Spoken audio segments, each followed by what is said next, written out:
طولانی روایت ہے.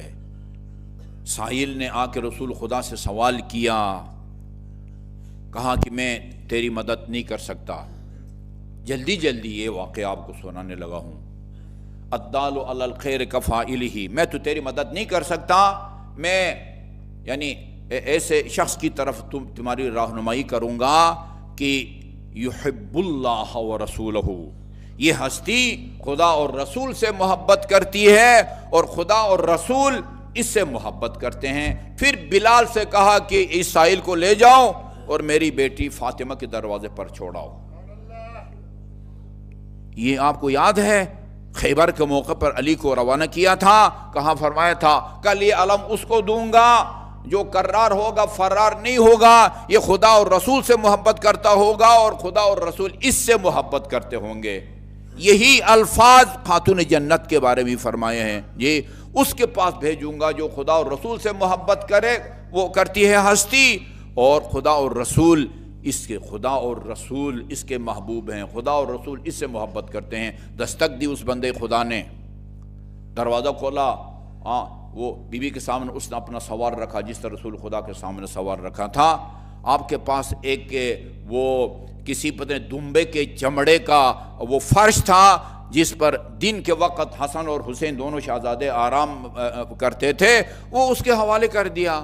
عرض کیا دختر پیغمبر میں بھوکا ہوں، مجھے کھانا چاہیے، میرے بدن پر مناسب لباس نہیں ہے، مجھے لباس چاہیے، یہ چمڑا میرے کس کام کا؟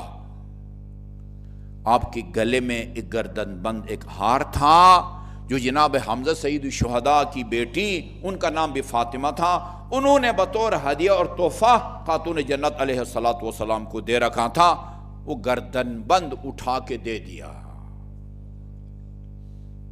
ایسی بکس کے اندر کئی گردن بند نہیں پڑے ہوئے تھے، یہ بھی خود خریدا نہیں تھا، ہدیے میں ملا تھا، اٹھا کے دے دیا.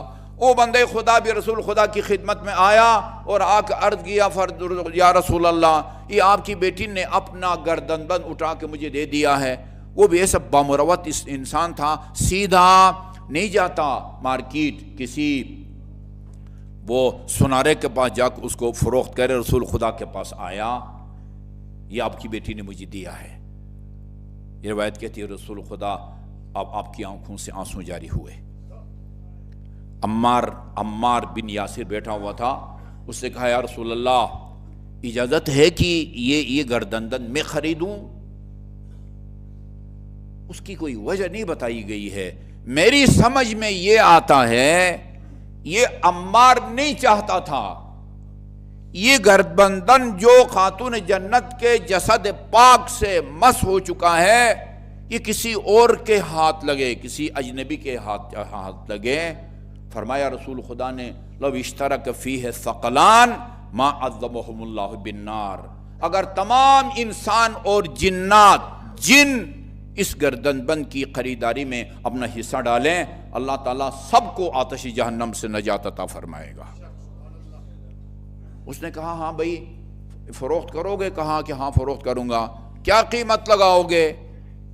کتنا یعنی باانصاف آدمی تھا. کہا ایک وقت کا کھانا البتہ سالن گوشت کا ہو، یہ لکھا ہوا روایت کے اندر ہو جی، اور لباس مناسب جس میں خدا کی عبادت کروں، اور وہ واپسی کا کرایہ. قیمت لگائی عمار نے 20 دینار جو سونے کا ہوتا تھا، 200 درہم اور ایک برد یمانی بھی دی، اور اپنی سواری یہ نہیں کہ گھر پہنچا کے واپس آ جائے، اپنی سواری بھی اس کو دے دی. کافی ہے یہ قیمت؟ کہا میں نے زندگی میں ایسا سخی آدمی نہیں دیکھا. معاملہ طے پا گیا جی. 200 درہم بھی دیے، 100 دینار بھی دیے، اپنا لباس بھی دیا برد یمانی کی صورت میں، اپنی سواری بھی اس کے حوالے کی. اور عمار کا غلام تھا ارنب کا، اس کا نام غالباً دہم ہے. اچھا، اس کو کہا کہ یہ جو گردن تھا نا، اس کو ایک اور برد یمانی میں وہ کستوری جس کو مشک بھی کہا جاتا ہے اس سے معطر کیا اور لپیٹ کے اپنے غلام سے کہا کہ جاؤ یہ رسول خدا کی خدمت میں پیش کرو اور آج کے بعد تو رسول خدا کا ہے. غلام کو بھی رسول خدا کی ملکیت میں دے دی، اور یہ گردن بند جو اس فقیر سے خریدا تھا وہ بھی رسول خدا کے حوالے کر دیا۔ اب رسول خدا نے عمار کے وہ غلام جو رسول خدا کی ملکیت میں آیا تھا اس سے کہا کہ یہ گردن بند میری بیٹی کے حوالے کرو، اور آج کے بعد تو میری بیٹی فاطمہ کا ہے، فاطمہ کی ملکیت میں دے دی۔ یہ عمار کا سابق غلام خاتون جنت کے گھر جاتا ہے، دروازہ کھٹکھٹاتا ہے اور بتاتا ہے، سارا ماجرا بتاتا ہے، یہ ماجرا ہے، میں عمار کا غلام تھا اور اس طریقے سے اس نے مجھے آپ کے بابا رسول خدا صلی اللہ علیہ وسلم کی ملکیت میں دے دیا تھا، انہوں نے آپ کی ملکیت میں دے دیا ہے، اور یہ آپ کا ہار۔ بے ساختہ اس کے منہ سے جملہ نکلا جو عرب تعجب کے موقع پر بولا کرتے تھے، سبحان اللہ۔ بی بی نے پوچھا کس بات پر تمہیں تعجب ہے؟ کہا اتعجب من عظمت هذا العقد، میں اس گردن بند کی عظمت پر تعجب کرتا ہوں۔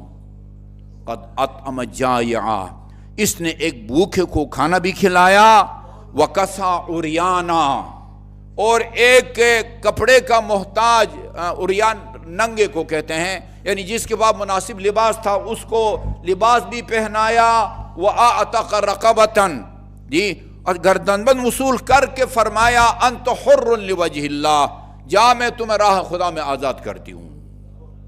پھر اس نے کہا ہاں سبحان اللہ، تو کہا مجھے اس بابرکت گردن بند پر تعجب ہوتا ہے، اس نے ایک بھوکے کو کھانا بھی کھلایا، جو لباس کا محتاج تھا اس کو لباس بھی پہنایا، راہ خدا میں وہ غلام کو بھی آزاد کیا، وَرَجَعَ إِلَىٰ رَبِّهَا سَالِمًا، رب مالک کو کہتے ہیں، اور صحیح حالت میں واپس اپنے مالک کے پاس بھی آ گیا ہے۔